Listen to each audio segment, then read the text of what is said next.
Livro do profeta Miqueias. Nós estamos estudando os profetas menores e, como nós já dissemos, nos profetas constam apenas o registro das profecias. O fundo histórico estão registrados até no livro de Ester, como nós já estudamos. E para então conhecermos o fundo histórico do período que Miqueias estava profetizando, precisaremos voltar no segundo livro das Crônicas, nos capítulos 26 ao 30, ou segundo livro dos Reis, os capítulos 15 ao 20, porque ele estava profetizando nos dias do rei Jotão, Acás e Ezequias. Ele também profetizou no mesmo período que Amós e Oséias estavam profetizando para o norte e Isaías profetizando para o sul. E assim como Amós, Miqueias também, ele era um homem do campo e ele morava no sul de Jerusalém. Sua mensagem, como consta no capítulo 1, se destinava a Samaria, que era até então a capital do Reino Norte, e Jerusalém, que era a capital de Judá, no Reino Sul. Assim como esses profetas contemporâneos, Amós, Oséias, Isaías, a mensagem de Miqueias não é diferente, porém, ele vai profetizar tanto para o Reino Norte quanto para o Reino Sul. Mas ele vai falar basicamente das coisas que os outros profetas também falaram, que era Deus avisando acerca de um juízo que viria tanto para o norte quanto para o sul. Então, a mensagem de Miqueias, ela vai mostrar que um juízo de Deus estava muito próximo para o Reino Norte, que seria a invasão da Síria, e também um juízo de Deus viria para o sul, para Judá, que seria a invasão da Babilônia. E assim como os demais profetas, ele fala tanto desse juízo de Deus, como também fala uma mensagem de esperança. E nessa mensagem de esperança, Miqueias, assim como o profeta Isaías, ele vai falar de um futuro glorioso, de um tempo que Jerusalém ela se tornaria um centro religioso do mundo, e ele começa mostrando de como isso começaria, que seria através do nascimento de Jesus, que seria em Belém e que reinaria não só sobre Israel, mas sobre o mundo inteiro.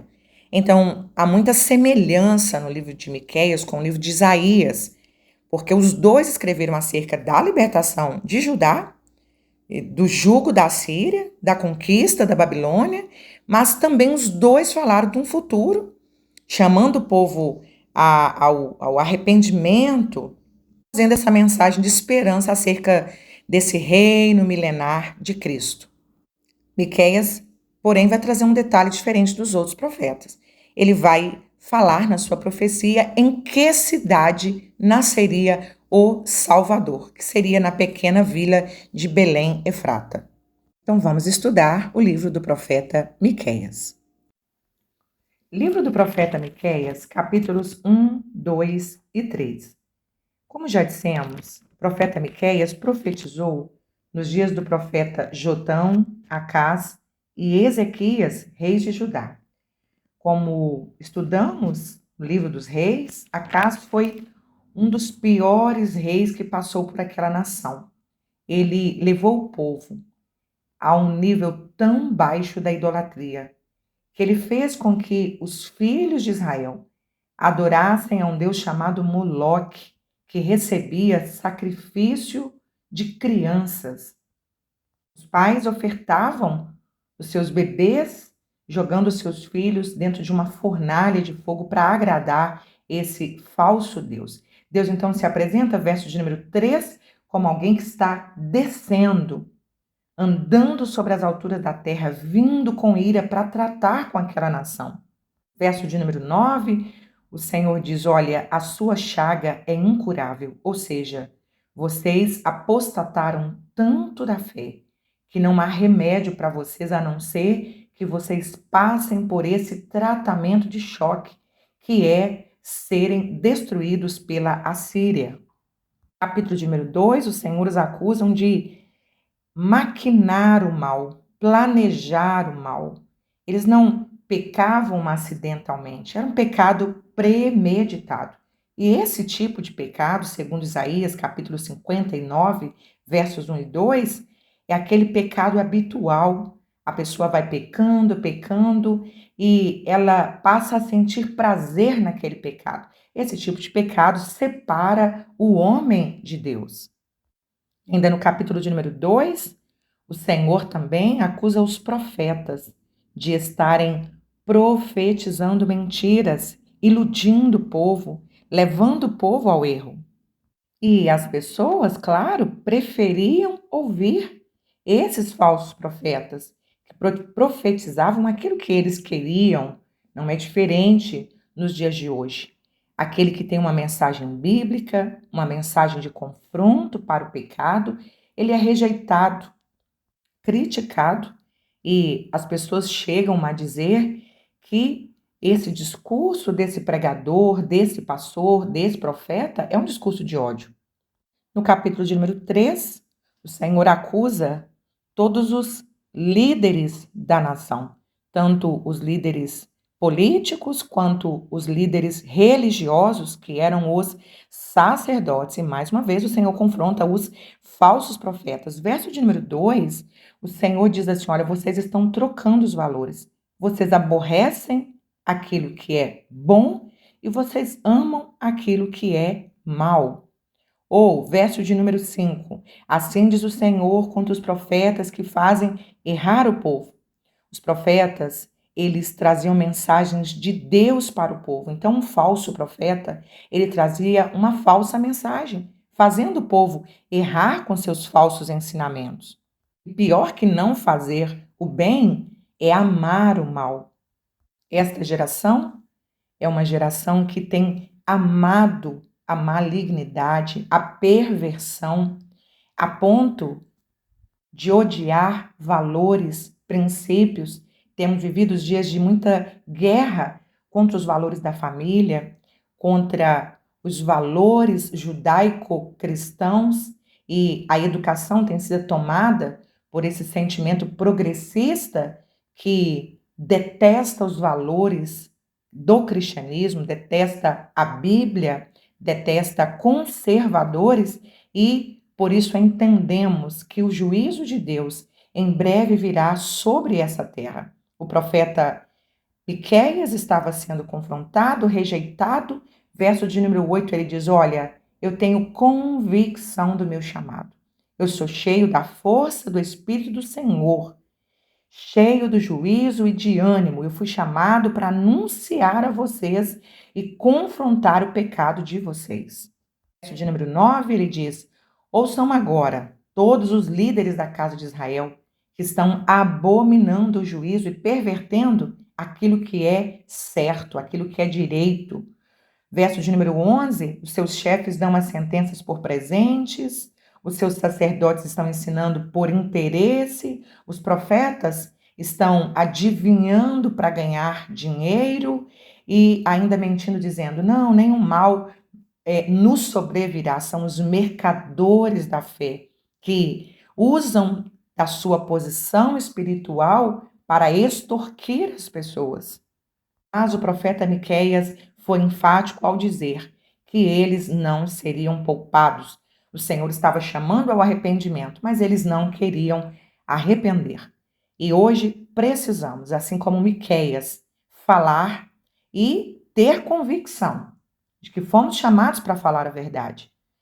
Não ter convicção pode gerar medo, pode nos querer fazer mudar a mensagem, alterar o tom da mensagem. Mas se temos convicção de que fomos chamados para confrontar o pecado da nação, dos políticos, dessa geração e avisar que em breve o juízo de Deus virá, façamos isso com convicção e com autoridade, porque fomos chamados pelo Senhor para fazer isso.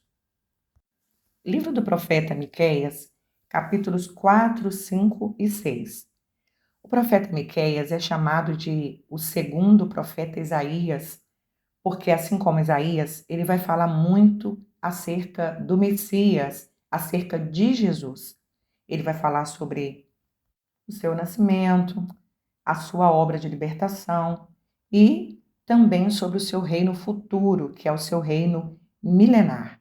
No capítulo de número 4, ele começa descrevendo onde é que será estabelecido esse templo milenar, que será no Monte Sião. Dali sairá todo o governo milenar de Cristo, também as suas leis, conforme o verso de número 2, seus princípios. E que Jerusalém, essa nova Jerusalém, que será totalmente transformada nesse governo de Cristo, ela será muito desejável. As pessoas vão ser atraídas, dizendo: vamos subir para o monte do Senhor, vamos visitar, vamos para Jerusalém. Dos versos 6 a 8, o profeta mostra que será um lugar de paz e de muita prosperidade, que essa nova Jerusalém será uma cidade muito poderosa.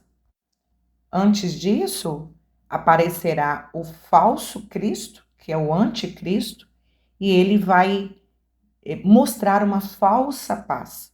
Mas, na metade dos 7 anos, como nós já estudamos no livro de Daniel, ele vai revelar a sua verdadeira face maligna e a terra viverá, então, 3 anos e meio de grande tribulação. Mas, no reino de Cristo, a terra vai experimentar a verdadeira paz, a verdadeira prosperidade. O capítulo de número 4 ainda mostra que Jerusalém será esse local de instrução para o mundo inteiro e a revelação do Senhor vai sair de Jerusalém e que o juiz de toda a terra estará em Jerusalém. A outra revelação aqui no capítulo 4, que finalmente Israel habitará em paz e segurança. Diferente dos dias de hoje, Israel tem sido alvo de ódio de muitas nações. Nações têm se levantado profeticamente contra a nação de Israel. Até mesmo nações cristãs como o Brasil e outras partes do mundo têm se mostrado cada vez mais antissemitas, crescendo um ódio contra essa nação, Jerusalém. Mas em breve, Cristo reinará sobre esta nova Jerusalém. Então, essa paz será uma paz universal. Capítulo de número 5, o profeta Miqueias vai falar com detalhes acerca do nascimento do Messias. E, de uma forma muito especial e particular desse livro, o profeta Miqueias vai falar do nome da cidade onde Jesus nasceria, que era em Belém de Judá. E no restante do capítulo de número 5, tem características também sobre o papel do Messias como redentor de Israel, falando tanto dos termos físicos quanto dos termos espirituais. Como, por exemplo, no verso de número 3, o Messias vai reunir aqueles judeus espalhados sobre a terra e vai restaurar Israel. No versículo 4, ele vai cuidar do seu povo, vai dar segurança para esse povo. Dos versos 5 ao 9, ele vai destruir os inimigos de Israel. Dos versos 10 a 14, ele vai purificar Israel da idolatria, das práticas ocultas. E no versículo 15, o Senhor julgará todas as nações inimigas de Israel. É interessante observar, ouvindo e lendo sobre todos esses profetas, ao mesmo tempo que o Senhor estava corrigindo a nação, falando de um juízo, o Senhor sempre trazia uma mensagem de esperança para o seu povo. Isso mostra o amor incomparável de Deus e o seu perdão também, que é incalculável. No auge desse pecado de idolatria da nação, quando Deus estava usando o profeta para falar sobre a invasão da Síria e que Judá também seria julgada, o Senhor sempre trazia uma mensagem de conforto, de encorajamento para aqueles cristãos. Hoje não é diferente. Os pregadores do evangelho, os profetas, aqueles que falam em nome do Senhor, eles também dosam as suas mensagens, trazendo uma palavra de confronto, de juízo, mas também lembrando à igreja que Jesus em breve voltará. Para aqueles que estão cansados, desanimados, no meio de tanta desesperança, ouvir uma palavra acerca do céu, acerca da volta de Jesus, traz conforto e encorajamento. Aquelas pessoas que não conhecem a Deus ouvem falar acerca do seu juízo e conceituam Deus como sendo um carrasco, um perverso, porque não conhecem toda a Escritura. Porque quando lemos as Escrituras, nós percebemos o quanto a base do trono de Deus, ela é amor e justiça. O tempo todo, juízo e esperança. Juízo para aqueles que não se arrependem e esperança para aqueles que se arrependeram, para aqueles que estão se santificando e sendo encorajados a esperar, a perseverar, a continuar até o dia que nós seremos arrebatados. Esta é a nossa esperança. Livro do profeta Miqueias, capítulos 6 e 7. E aqui nós encerramos o livro do profeta Miqueias. O capítulo de número 6, o Senhor vai falar com o povo fazendo uma ilustração de um tribunal. Deus é o juiz, o povo é o réu. E Deus então começa a apresentar as acusações, mas ele no verso de número 2, ele chama os montes, a natureza, para serem testemunhas desse julgamento, nesse tribunal. E o Senhor começa então, como sempre, no verso de número 4, lembrando aquele povo da aliança que ele havia feito com essa nação, que o Senhor os tirou com tanto amor da terra do Egito, daquele lugar de escravidão, mas aquele povo estava rejeitando o amor e o cuidado de Deus. Verso de número 7, a pergunta é: o Senhor vai se agradar de milhares de carneiros? 1000 ribeiros de azeite? O Senhor está agradando de tantos sacrifícios que vocês têm feito? Vocês têm priorizado fazer sacrifícios e a prioridade não é essa. Então, no verso de número 8, considerado pelos teólogos como sendo o coração do Antigo Testamento, porque aqui resume o que é o reino de Deus nessa primeira aliança, a declaração do Senhor é: olha, os sacrifícios não são prioridade. Ele te declarou ao homem o que é bom, o que o Senhor pede de ti e o que é que o Senhor exige de nós. O Senhor não exige de nós esses sacrifícios.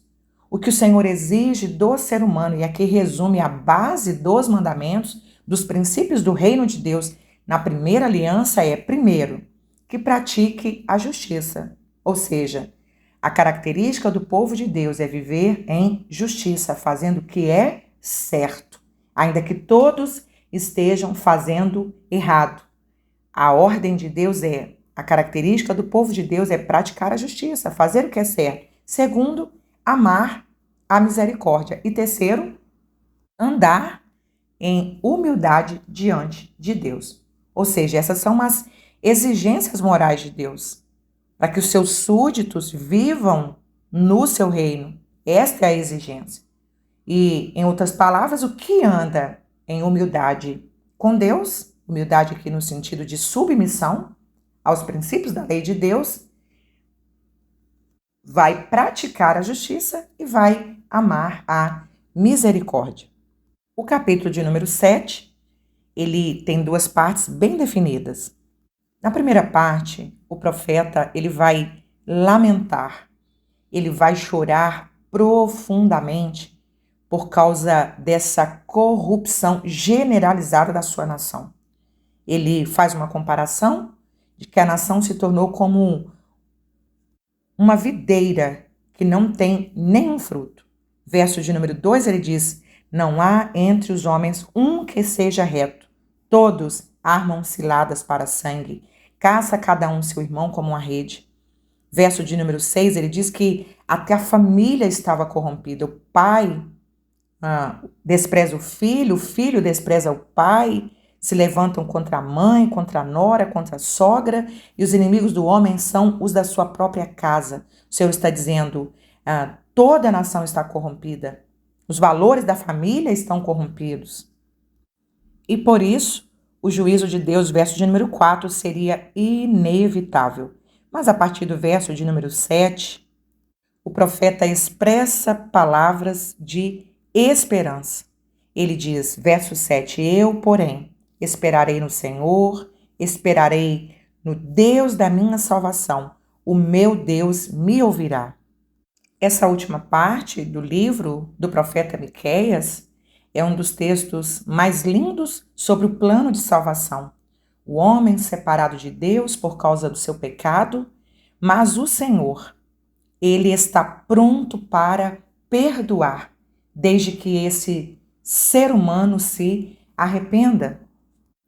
Versos 18, 19 e 20, ele diz: quem, ó Deus, é semelhante a ti, que perdoas a iniquidade, que te esqueces da rebelião do restante da tua herança?